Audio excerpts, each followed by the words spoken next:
Voilà bien longtemps que nous n'avons pas abordé la question de la sécurité des membres haut placés de l'ordre.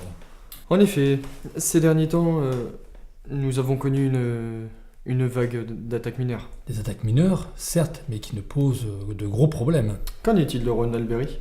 Eh bien, nous avons correctement graissé la patte des juges et des jurés dans cette affaire. Il sera relâché dans la soirée. Mais des affaires comme celle-ci peuvent réapparaître et nous pouvons engager notre responsabilité.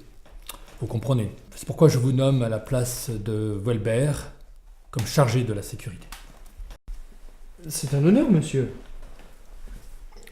Mais pourquoi avoir enlevé Welbert, qui occupait cette place depuis plus de 5 ans ? Comme vous avez pu vous en rendre compte, ces démarches ne sont pas suffisantes et efficaces. C'est pourquoi nous l'avons nommé responsable de la sécurité en Russie, à Onega. Eh bien, écoutez, monsieur Bildarian. Je ferai tout ce qui est dans mon pouvoir pour assurer une sécurité exemplaire aux membres de l'ordre. Fort bien. Concentrez-vous sur les membres haut placés de l'ordre. Ceux du rang inférieur à 33 ne comptent pas. Ah oui, vous avez fait le choix de réduire la sécurité aux plus influents. Oui, nous pouvons compter sur la fragilité de ces membres pour les accuser ultérieurement. Très bien, je vois que cela vous convient. Vous pouvez disposer. Une dernière chose. J'ai appris que votre fils est un journaliste de la Gazette La Poigne. Est-ce exact ? Oui, tout à fait. Mais ne vous en faites pas. Il ne peut pas être une menace pour nous. Oui, pour le moment. Faites en sorte que cette seconde personne ne vienne ternir l'image de votre famille.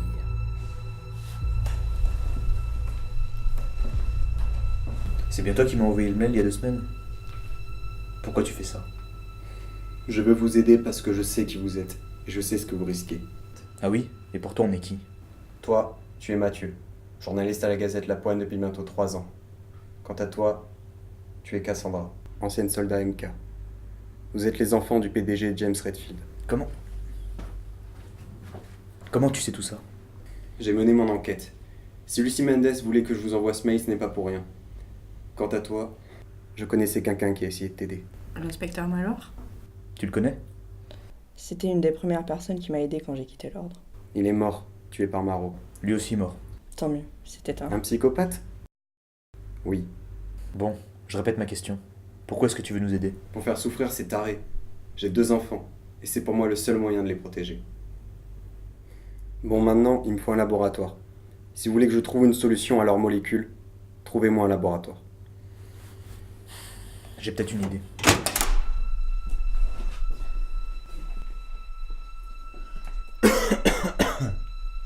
Ça fait combien de temps que ça n'a pas été arrêté ?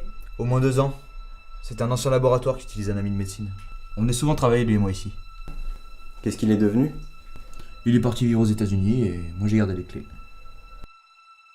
Il n'a rien emporté ? Si, mais la plupart des affaires sont restées ici.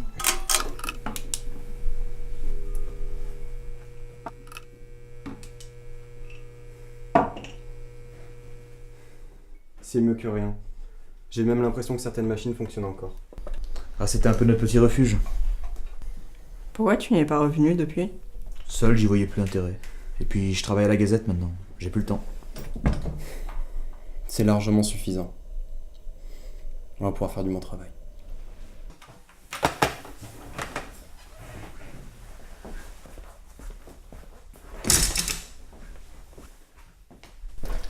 Monsieur, nous avons encore reçu 3 demandes d'interview de la part de la Gazette La Poigne. Je vous ai déjà dit que je ne voulais rien leur dire. Vous les connaissez, ils cherchent le moindre détail pour nous nuire. Je sais, monsieur. Mais cette fois, le journaliste a dit qu'il s'appelait Mathieu et qu'il voulait avoir un rendez-vous avec son père. Vous. Très bien, nous en reparlerons plus tard. Bien, monsieur. Des problèmes de famille ? Rien de très alarmant, ne vous inquiétez pas. Je ne savais pas que vous aviez un fils. C'est compliqué, passons. Si je vous ai convoqué aujourd'hui, c'est pour vous parler de la sécurité des membres de notre confrérie. Je vous écoute. Depuis votre arrivée dans l'ordre, vous n'avez guère servi à grand-chose. Pour le moment, oui. C'est pourquoi je vais vous confier une tâche capitale. Roland Baron, directeur de cette foutue gazette, est l'une de nos cibles principales. Interrogez-le, cherchez le moindre détail pour l'emmerder. Et faites-lui comprendre que nous le surveillons. Y aurait-il ainsi moyen de calmer ces journalistes ? Espérons. À présent, disposez.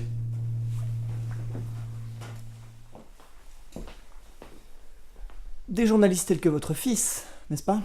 Gardez l'esprit que vous êtes à la même place qu'était Marot. Je le sais bien, et c'est pour ça que je ne compte pas faire les mêmes erreurs que lui. Il est préférable de m'avoir avec vous plutôt que contre vous, Weinberg.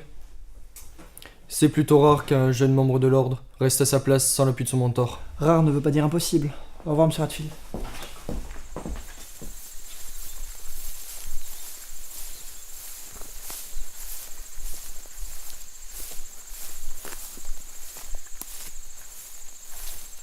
T'es sûr que c'est le bon endroit?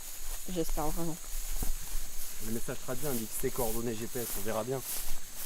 Mais qu'est-ce qu'Arthur Lacan serait venu faire ici? Je sais pas, ce lieu devait avoir de l'importance pour lui.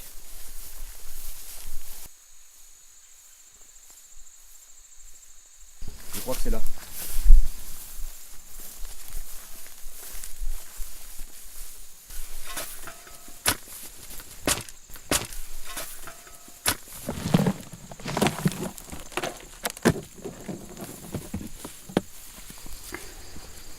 Comment est-ce qu'il a eu toutes ces informations?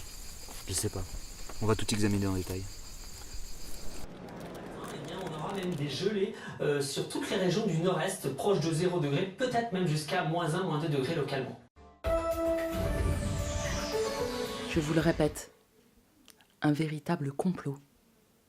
Mon client, Ronald Berry, est un homme honnête, un homme droit, un homme respectable, victime d'un terrible complot. Une dénonciation anonyme ne peut pas fonder une véritable accusation. Parlons des documents apportés, de soi-disant preuves à l'encontre de mon client.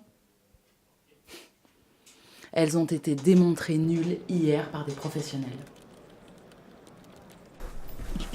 Monsieur Hatfield, Monsieur Bildarion souhaite s'entretenir avec vous ce soir à son domicile. Un chauffeur vous attend. Très bien.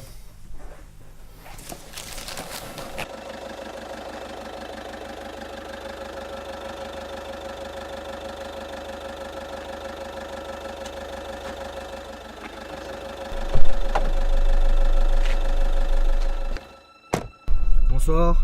Bonsoir.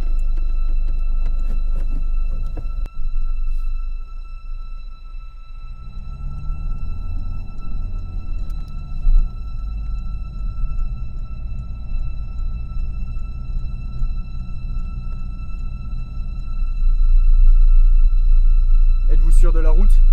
Oui, monsieur.